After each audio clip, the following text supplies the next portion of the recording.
ಏ ಅನಿಶಾ, ಏ ಅಲ್ಲೆಲ್ಲ ನೋಡ್ತೀಯ, ಇಲ್ಲಿ ಎದುರು ನೋಡು, ಎದುರುಗಡೆ ನೋಡು. ನೀನಾ? ನಿನ್ನ ಹತ್ರ ಏನ್ ಮಾತು? ಏ ನಿಶಾ, ನಿತ್ಕೊಳ್ಳೋ. ಯಾಕೋ ಕೋಪ ಮಾಡ್ಕೋತಾ ಇದ್ಯಾ? ಎಷ್ಟ್ ದಿನ ಆದ್ಮೇಲೆ ಕಾಣಿಸ್ಕೊಂಡಿದ್ಯಾ? ಬಾ ಕುತ್ಕೊಂಡು ಮಾತಾಡೋಣ, ಬಾ. ಹಾಗೆ, ಗುಡ್ ಬಾಯ್. ಮತ್ತೆ ಮನೆ ಕಡೆ ಎಲ್ಲ ಆರಾಮ? ಆರಾಮೆ. ನೀನೇಗಿದ್ಯಾ? ನಾನು ಕಾಲದಿಂದ ಆರಾಮೇ ಕಣೋ. ಅನಿಶಾ, ನಿಂದ ಯಾವ್ದೋ ಹೊಸ ಸಿನಿಮಾ ರಿಲೀಸ್ ಆಗ್ತಾ ಇದೆಯಂತೆ, ಆರಾಮ್ ಅರವಿಂದ್ ಸ್ವಾಮಿ ಅಂತ. ನಿನಗ್ಯಾಕ ಅವೆಲ್ಲ? ಹೋಗು. ಯಾಕೋ ಆಗ್ಲಿಂದ ಹಂಗ್ ಕೋಪ ಮಾಡ್ಕೋತಾ ಇದ್ಯಾ? ಎಲ್ರು ನೀನ ಉಗಿತವ್ರೆ, ಏನು ವರ್ಕೌಟ್ ಆಯ್ತಿಲ್ಲ ಅಂತ. ಅಲ್ಲಿ ನೋಡಿ ನಿನ್ ತಮ್ಮಂದ್ರು ಹೆಂಗ್ ರೂಲ್ ಮಾಡ್ತಿದಾರೆ, ಸ್ವಲ್ಪ ನೋಡ್ ಕಲ್ತ್ಕೋ. ಯಾರು? OTTನಾ? ನೀವ್ ಯಾವತ್ತಾದ್ರೂ ತಲೆ ಬಗ್ಸಿ ಸಿನಿಮಾ ನೋಡೋ ಹಾಗೆ ಮಾಡಿದಿನಾ? ತಲೆ ಎತ್ತಿ ಸಿನಿಮಾ ನೋಡ್ತೀರಾ ತಾನೆ? ಯಾಕ್ರೋ ನನ್ ಬಗ್ಗೆ ಹೀಗ್ ಮಾತಾಡ್ತೀರಾ? ಮಾಡಿದ್ಯಾ, ಇಲ್ಲ ಅಂತಲ್ಲ. ಈಗ ನಿನ್ ಬಗ್ಗೆ ಆಚೆ ನಡೀತಿರೋ ನೆಗೆಟಿವಿಟಿ ನೀನ್ ಕೇಳಿಸ್ಕೊಂಡ್ಬಿಟ್ರೆ ಸೂಸೈಡ್ ಮಾಡ್ಕೊಂಡ್ಬಿಡ್ತೀಯಾ. ಆಲ್ರೆಡಿ ಕೆಲವು ಸ್ಕ್ರೀನ್ಗಳು.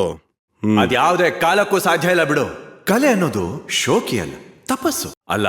ಮನೆಗೆಲ್ಲೋ ಸಿನಿಮಾ ಮಾಡ್ರು ಅಂದ್ರೆ ಮನೆ ಮಾರೋ ಸಿನಿಮಾ ಮಾಡ್ತೀರಾ, ಅದು ನನ್ ತಪ್ಪ? ಅದು ಅಲ್ದೆ ಒಳ್ಳೆ ಸಿನಿಮಾ ಮಾಡಿದವ್ರಿಗೆ ಕೋಟಿ ಕೊಟ್ಟು ಕೋಟೆ ಕಟ್ಟೋ ಶಕ್ತಿ ಕೊಟ್ಟಿದ್ದೀನಿ.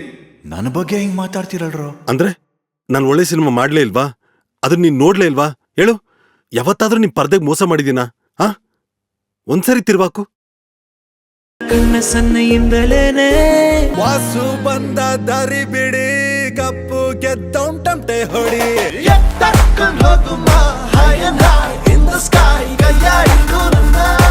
ರಂಗೇರಿದೆ ಮನಸ್ಸಿನ ಬೀದಿ. ಹೇಳು ಬಾ, ಏನೋದೇನೋ ಯಾಕೀ ತರ ಕಳೆದೋದೇನಾ? ಮನಸ್ಸೇ ಚೂರು ದಾರಿಯನ್ನು ತೋರು, ನೀನು ನಿನ್ನೊಳಗೆ ಮರೆಯಾದ ನನಗೆ.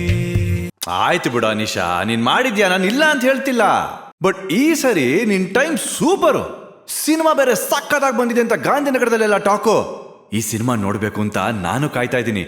ಯಾವಾಗ್ಲೂ ರಿಲೀಸು? ನವೆಂಬರ್ 22 ರಾಜ್ಯಾದ್ಯಂತ. ರಾರಾಜ್ಸೋಣ್ ಬಿಡ. ನಂಗೆ ಸ್ವಲ್ಪ ಲೋಕಲ್ ಫ್ರೆಂಡ್ಸ್ ಅವ್ರೆ. ವೀರೇಶ, ಸಿದ್ಲಿಂಗೇಶ್ವರ, ವೆಂಕಟೇಶ್ವರ, ಗುರುಶ್ರೀ, ನೇತ್ರಾವತಿ, ಅಶೋಕ. ಅಷ್ಟೇ ಅಲ್ಲಪ್ಪ, ರಿಚ್ ಫ್ರೆಂಡ್ಸ್ ಅವ್ರೆ. PVR, Inox, Cinepolis, Gopalan, DRC, Bharat cinema, ಇವ್ರೆಲ್ರಿಗೂ ನಾನೇ ಪರ್ಸನಲ್ ಆಗಿ ಫೋನ್ ಮಾಡಿ ತಿಳಿಸ್ತೀನಿ ಬಿಡ. ಈ ಸಾರಿ ನೀನ್ ಗೆಲ್ಲೋದ್ ಫಿಕ್ಸ್ ಬಿಡ ಅನಿಶಾ. ನೋಡು, ಈ ಸರಿ ನೀನ್ ನಂಬ್ಕೊಂಡ್ ಬರ್ತಾ ಇದೀನಿ, ಕೈ ಬಿಡ್ಬೇಡ ಹೇಳ್ತಾ ಇದೀನಿ. ತಪ್ಪು ಮಾಡಿದವ್ರಿಗೆ ಅವಕಾಶ ಕೊಟ್ಟಿದ್ದೀನಿ, ಇನ್ ತಪಸ್ ಮಾಡಿದವ್ರಿಗೆ ಕೊಡದೇ ಇರ್ತೀನ? ನವೆಂಬರ್ 22 ನಿಂದೆ ಕಣೋ ನಿಶಾ. ಆರಾಮಾಗಿ ಅರವಿಂದ್ ಸ್ವಾಮಿನ ರಿಲೀಸ್ ಮಾಡು. ಒಳ್ಳೆ ಸಿನಿಮಾನ ನಾನು ಯಾವತ್ತೂ ಕೈ ಬಿಟ್ಟಿಲ್ಲ ಅನ್ನೋ ಚರಿತ್ರೆನ ಮತ್ತೆ ನಿಜ ಮಾಡ್ತೀನಿ. ಅಷ್ಟು ಮಾಡಪ್ಪ ಸಾಕು.